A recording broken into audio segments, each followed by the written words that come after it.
en tête des images d'outils qui ont façonné notre monde, n'est-ce pas? Du marteau du bâtisseur à l'algorithme du programmeur, chaque époque a vraiment ses instruments fétiches. Mais aujourd'hui, dans le monde de l'architecture, un monde où la technologie est reine, on peut se poser la question quel est l'outil, le vrai outil, qui fait toute la différence? Et voilà, on y est. La question qui tue. Est-ce que maîtriser un logiciel, ça fait de quelqu'un un meilleur architecte? C'est une question qu'on entend partout, dans les écoles, dans les agences. Et vous allez voir, la réponse est loin d'être évidente. Allez, c'est parti, on plonge dedans. Alors, pour commencer, parlons un peu du mythe du logiciel. C'est cette idée, cette croyance super répandue que la maîtrise technique, c'est vraiment la clé de tout en architecture aujourd'hui. Oui, on l'entend tout le temps. L'idée, c'est un peu, si je suis un pro de la modélisation, un expert du dessin sur ordi, eh bien, le reste, ça viendra tout seul. C'est une vision qui met l'outil sur un piédestal, vous voyez, au centre de tout. Et ça, c'est avant même d'avoir commencé à réfléchir. Et attention, qu'on soit clair, ces logiciels, AutoCAD, Revit, SketchUp, ils sont incroyablement puissants, ils sont même essentiels, on ne va pas se mentir. Mais la vraie question, c'est, est-ce que ça suffit? Et c'est là justement que le mythe commence à prendre l'eau. Ce qui nous amène à notre deuxième point, ce que j'appelle l'illusion de l'écran. C'est là qu'on va voir le décalage, parfois immense, entre ce qui est magnifique en virtuel et ce qui fonctionne ou pas dans la vraie vie. Cette phrase, elle est terrible, mais elle résume tout. J'ai vu des plans magnifiques en 3D qui étaient impossibles à habiter. Ça claque, non? On peut faire des rendus incroyables, des animations super fluides, mais si à la fin, dans le monde réel, l'espace ne marche pas, eh bien, c'est un échec total. C'est ça la grande limite de la belle image.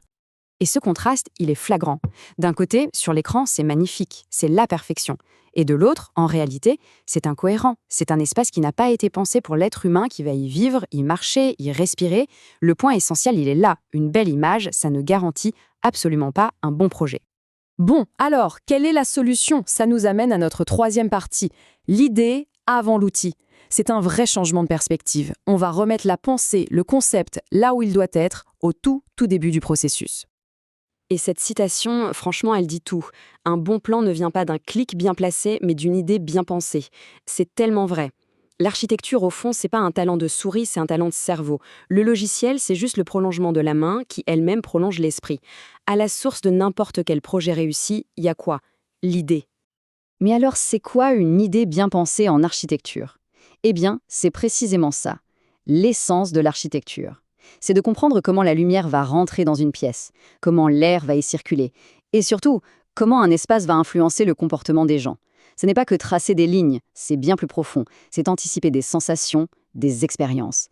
Du coup, on en revient au logiciel. Quelle est sa place dans cette histoire? Attention, le but, c'est pas de le jeter à la poubelle. Loin de là, c'est de redéfinir son rôle. Le logiciel n'est pas le cerveau de l'opération, c'est la machine qui exécute. C'est simple, un logiciel ne va jamais inventer une bonne idée pour vous. Il va l'exécuter, c'est son job. Il peut la rendre magnifique, la détailler au millimètre près, vérifier si ça tient debout, mais il ne peut pas l'inventer. Ce qui sort de la machine dépend à 100% de la qualité de ce qu'on a mis dedans. C'est aussi bête que ça. Alors, c'est quoi le bon processus créatif? En fait, ça devrait se passer dans cet ordre. D'abord, on observe. On regarde le monde, les gens, le contexte. Ensuite, étape 2, on comprend. On analyse les besoins, les contraintes. Et c'est seulement à la toute fin, en troisième étape, qu'on représente. On prend l'outil pour mettre en forme la solution qu'on a déjà imaginée. Représenter, c'est la dernière étape, jamais la première.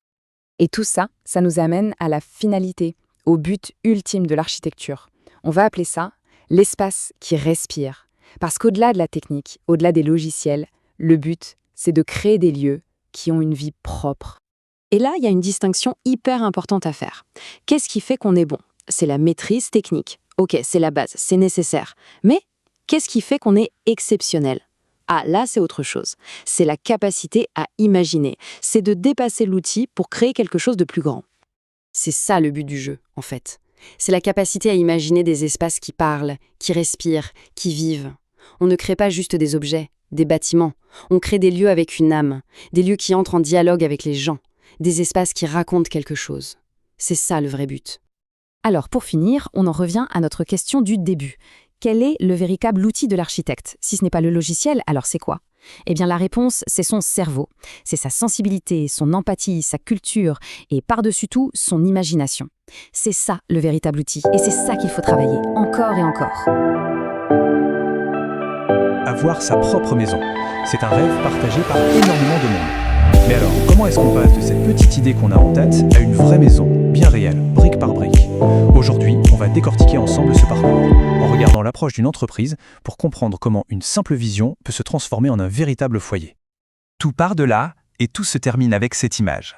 Une image vraiment forte, les clés dans la main, et juste derrière, la maison qu'on a passé tant de temps à imaginer. C'est le but final, le symbole concret de tout le chemin parcouru. Et c'est surtout le début d'une nouvelle vie. C'est ce moment précis où l'on se dit « ça y est, je suis chez moi ». C'est la grande question, pas vrai? Entre le rêve et ce fameux moment de la remise des clés, il y a tout un processus, une série d'étapes qui sont cruciales et parfois un peu complexes. Alors comment on fait pour passer de l'abstrait au concret? C'est ce qu'on va explorer maintenant, pas à pas. Alors plongeons tout de suite dans la toute première étape, la vision. Parce qu'avant même de penser aux fondations ou aux briques, il faut réussir à transformer l'idée en une image claire. C'est vraiment là que le rêve commence à prendre forme. Et cette forme, eh bien, elle naît précisément ici. La conception de plan, c'est le point de départ de toute grande maison. C'est le plan architectural, la fondation sur papier de tout ce qui va suivre. Sans un bon plan, on avance à l'aveugle. Ici, la vision va s'affiner en deux temps. D'un côté, on a le plan 2D, c'est le squelette du projet, le schéma technique qui montre les dimensions, l'agencement des pièces, et de l'autre, le rendu 3D. Et là, c'est un peu magique. Le plan prend vie. On peut se balader dedans, visualiser les volumes, imaginer la lumière du soleil qui entre par les fenêtres. C'est une étape absolument essentielle pour s'assurer que la vision sur papier correspond bien au rêve qu'on a en tête. Bon, une fois que la vision est claire, qu'on l'a validée en 3D, il est temps de revenir sur Terre. On passe maintenant à la phase qui va ancrer le projet dans la réalité. La planification et surtout la planification financière. Le mot-clé ici, c'est devis quantitatif. Attention, ce n'est pas juste une estimation à la louche, c'est une véritable dissection du projet. Chaque matériau, chaque heure de travail, jusqu'à la moindre vis, tout est listé et chiffré. C'est l'outil indispensable pour maîtriser le budget, bien sûr, mais aussi pour anticiper tous les besoins et éviter les très mauvaises surprises en cours de route. Et l'objectif de ce devis, il se résume à ce chiffre. 0. Zéro surprise, zéro coût caché. Avec une clarté financière totale, on s'assure que le rêve ne va pas tourner au cauchemar budgétaire. Le maître mot, c'est vraiment l'anticipation. Voilà, la vision est définie, le budget est bouclé. Il est temps de passer à la phase la plus excitante, celle que tout le monde attend, la construction. C'est le moment où tout ce qui n'était que sur du papier prend forme sous nos yeux. Le chantier, en gros, ça se passe en 3 temps. On commence par les fondations. C'est la base solide. La partie qu'on ne verra plus après mais qui est absolument cruciale. Ensuite vient la structure. Là, c'est spectaculaire. Les murs montent, le toit se pose, la maison prend sa silhouette. Et pour finir, les finitions. Ce sont tous ces détails, de la peinture au carrelage, qui vont transformer une structure vide en un véritable foyer chaleureux. C'est là qu'on apporte l'âme à la maison. On le voit bien, construire une maison, c'est bien plus qu'une suite d'étapes techniques. C'est un vrai parcours, de l'idée jusqu'aux clés. Et naviguer seul dans ce parcours, ça peut vite devenir compliqué. C'est pour ça que le choix du bon partenaire est si important. Donc on a une boucle complète. On part de la conception du plan, on passe à la visualisation 3D, puis au devis précis, et enfin aux travaux. Le gros avantage de tout ça, c'est d'avoir un seul interlocuteur qui orchestre chaque étape, ce qui garantit une vraie cohérence du début à la fin du projet. Et toute cette philosophie, elle est parfaitement résumée dans ce slogan « Bâtir l'avenir ensemble ». Ça va plus loin que la simple construction. Ça parle de collaboration, de partenariat, pour construire non seulement une maison, mais un véritable projet de vie. D'ailleurs, si cette approche globale intéresse certains, voici les coordonnées de l'entreprise qui a servi de base à notre analyse aujourd'hui, AKD Construction 4 Bases. C'est peut-être un point de départ pour transformer une discussion en quelque chose de concret. Et pour finir, une petite question pour la route. Au-delà des plans et du béton, que signifie vraiment bâtir l'avenir pour son propre projet, pour la maison de ses rêves? Une pensée qui, on l'espère, sera inspirée. On le sait, l'Afrique est un continent qui se construit, qui se transforme à une vitesse folle. Et au milieu de toute cette effervescence, il y a des entreprises qui ne font pas que poser des briques, elles construisent littéralement l'avenir.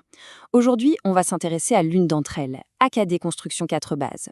C'est une entreprise basée à Lomé, au Togo, et elle est en train de devenir un acteur incontournable de l'architecture et du BTP dans la région. Bâtir l'avenir ensemble, voilà leur slogan. Et franchement, c'est bien plus qu'une jolie phrase, c'est une véritable promesse. La promesse de collaborer main dans la main pour construire un futur durable sur le continent. Et c'est cette vision qu'on va explorer ensemble aujourd'hui. Alors, voilà le plan de route. D'abord, on va voir qui est AKD. Ensuite, on plongera dans ce qu'ils font concrètement, du plan à la construction. On verra aussi où ils opèrent, on découvrira l'expertise de la personne derrière tout ça, et pour finir, on verra comment faire pour construire avec eux. C'est parti! Ok, commençons par les bases. AKD Construction, 4 bases. Derrière ce nom, qui sont-ils vraiment? Et surtout, quelle est leur ambition? Qu'est-ce qui les motive à se positionner si fortement sur le marché africain? En fait, c'est assez simple. AKD, c'est une entreprise internationale spécialisée dans le bâtiment et les travaux publics. Mais, et c'est là toute la différence, leur focus stratégique, leur terrain de jeu principal, c'est le marché africain. Le but, ce n'est pas juste de venir appliquer des recettes toutes faites. Non, l'idée, c'est de développer une approche vraiment innovante qui colle parfaitement aux défis et aux opportunités qu'on ne trouve que sur le continent. Avoir une belle vision, c'est une chose. Mais comment est-ce que ça se traduit sur le terrain? Comment on passe de l'idée sur papier à un bâtiment bien réel, bien solide? Voyons un peu quelles sont les compétences clés que AKD met sur la table. Leur approche, elle est super complète. Elle couvre vraiment tout le cycle de vie d'un projet. Ça commence par l'étude, pour tout analyser en profondeur. Puis vient la conception, où on imagine les meilleures solutions. Ensuite, bien sûr, la réalisation, la construction pure et dure. Et enfin, et c'est là que ça devient, je trouve, particulièrement malin, la formation. AKD ne se contente pas de construire et de s'en aller. Ils investissent du temps pour renforcer les compétences des équipes locales. C'est plus qu'un simple chantier, c'est un véritable transfert de savoir-faire. La boucle est bouclée. Pour que ce soit plus concret, imaginez un projet. Tout part d'un plan, d'une simple esquisse. AKD va prendre cette esquisse et la transformer en modèle 3D. Ça permet de se projeter, de voir le bâtiment avant même la première pierre. Ensuite, ils vont chiffrer le projet au centime près. Comme ça, pas de mauvaise surprise en cours de route. Et pour finir, leur expertise en design, que ce soit pour la structure ou pour l'architecture d'intérieur, ça garantit un résultat final impeccable et cohérent.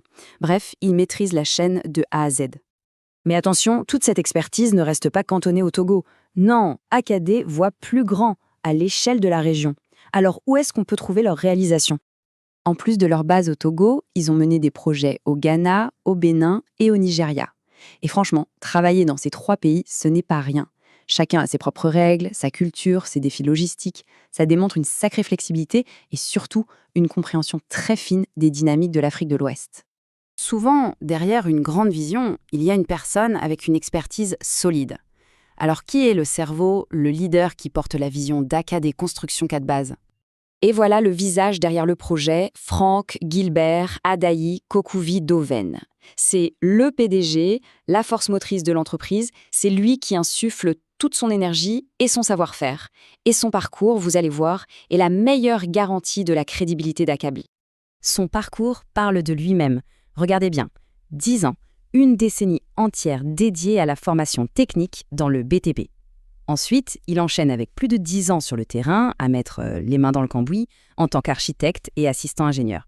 Et toute cette expérience, toute cette connaissance accumulée, ça a mené tout naturellement à la création d'AKD en 2023. S'il y avait un seul chiffre à retenir, ce serait celui-là, 13 et plus. Plus de 13 ans d'expérience professionnelle. Ce ne sont pas juste des années qui s'additionnent sur un CV, non. C'est la garantie d'une expertise qui a été testée, mise à l'épreuve et perfectionnée sur le terrain. C'est ça la vraie valeur ajoutée derrière chaque projet d'AKD. Bon, maintenant qu'on a vu qui ils sont, ce qu'ils font et l'expertise qui les porte, la question qui se pose est assez logique. Comment on fait pour collaborer avec eux? Comment on passe de l'idée au projet concret pour bâtir l'avenir ensemble? La question finale est donc toute simple, et elle s'adresse à toutes celles et ceux qui ont un projet en tête. Prêts à bâtir l'avenir? Si la réponse est oui, ou même si c'est juste un peut-être, l'étape suivante est très, très simple. Et voilà comment les contacter. Le plus simple, c'est de les appeler directement, ou d'envoyer un petit message sur WhatsApp pour une discussion rapide. Si le projet est déjà plus avancé, un email, c'est parfait. Et bien sûr, pour s'inspirer et voir ce qu'ils font, il suffit de suivre leur page Facebook. C'est direct et efficace. Et on termine, comme on a commencé, avec cette phrase qui résume tout, bâtir l'avenir ensemble. Finalement, ce qu'AKD propose, ce n'est pas seulement de construire des bâtiments, c'est de devenir un véritable partenaire pour construire le futur. Une ambition qui, vraiment, mérite d'être suivie. Et ça laisse une question en suspens. Quel avenir voulons-nous construire ?